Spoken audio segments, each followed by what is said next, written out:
Bonsoir les enfants. Good evening, children. How are you? Comment ça va? Bonne année. Happy New Year. It's been a few weeks since we've spoken. I hope you had a really lovely break and a raring to go this year. Right, French. We are going to start with a little cooking program because this evening, well today, c'est le 5 janvier. When I'm recording this, le 5 janvier, which is the 5th of January. 2021. So demain, tomorrow, what would that be in French? How do we say the 6th of January in French? Oui, le 6 janvier. Le 6 janvier, the 6th of January. Also known as Epiphany, or the 12th day of Christmas. Now in French, this is quite a big event. They have something called La Fête des Rois, the Festival of the Kings. Can you make the connection? It's all about the 12th day after Christmas, or the 12th night, which symbolises the end of the three kings travelling on their journey to go meet baby Jesus. That's how this story started. That's how this festival started, La Fête des Rois. But what they do in France is they make a very special cake for a bit of fun. They would invite friends and family in normal times to come and sit and share a cake with them. It's called a galette, une galette, otherwise known as une galette des rois, galette of the kings, or a king's cake. So shall we see how they make that? La galette des rois, galette of the kings. Really easy, and they have a lot of fun with this in France. I'll talk you through it as I show you the recipe. First of all, you start off with some puff pastry. Now, I've bought some in the shop and I've rolled it the size of a bowl, or a plate rather. I've cut around it into a circular shape, which is the traditional shape of a galette des rois, and I've cut that into a nice circle. I've laid it on greaseproof paper. I've preheated my oven because that's going to be popped in the oven shortly. I'm just going to move that to one side because I need to show you how to make my filling.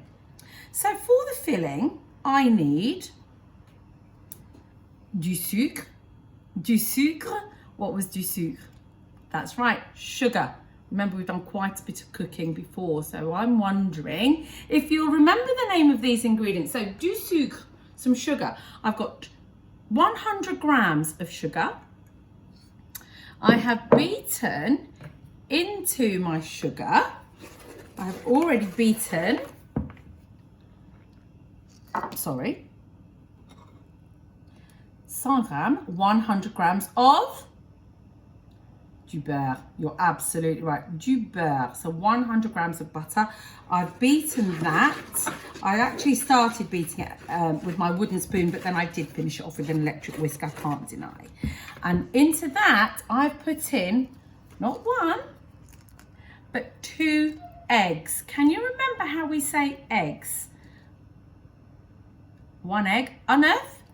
2 eggs, 2 œufs. 2 œufs. So I've beaten into my cream, butter and sugar. I have beaten 2 eggs. Now into this, I'm going to put the key ingredient that makes the filling, the frangipane, for the inside of the galette. So here I've got 100 grams of ground almonds. 100 grams, 100 grams, des amandes, ground almonds. And I'm going to pop that into my creamed butter, sugar and egg mixture, and I'm going to give that a really, really good mix.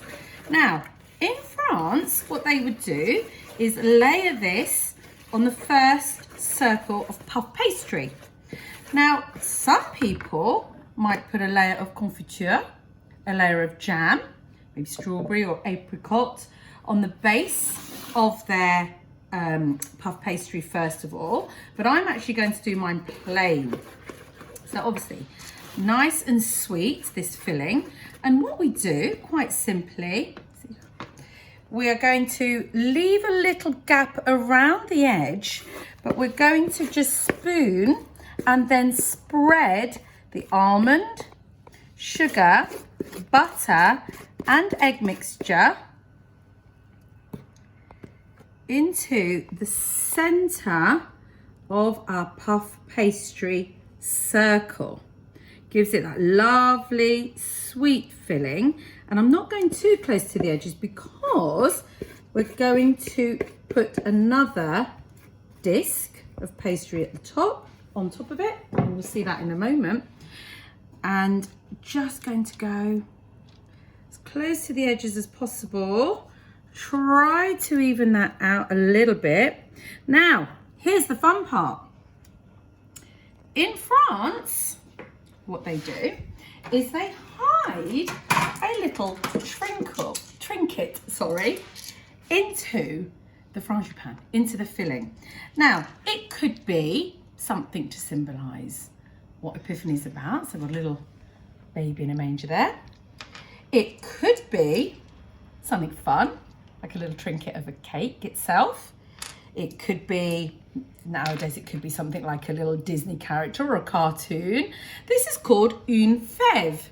Une fève. So remember, we're talking about l'Epiphany, and we would put in une fève. So even if we don't actually believe in the tradition and how that started, we could put a trinket of any description into our cake. So we would traditionally put that into the almond before we put the case on top of the, the lid on top of the pastry. Now, I'm not going to put a trinket in, only because Madame Yates completely forgot to give that a good wash beforehand. But otherwise, the trinket goes inside, and then, oh, I've forgotten my egg wash. And what happens is, as the cake is served, what happens traditionally is that a member of the family, normally the youngest member of the family, hides under the table and shouts out who should have the next piece of the galette. And so the idea being, they can't see where the galette is being cooked. Beg my pardon, where the galette is being cut, and they can't see who's going to have that next piece, and so nobody knows where the trinket is hidden. So obviously nobody knows who's going to get that trinket, and what they do is very carefully cut the galette into slices, giving out that next piece, and the person who has the trinket, la fève, is called the king or the queen for the day.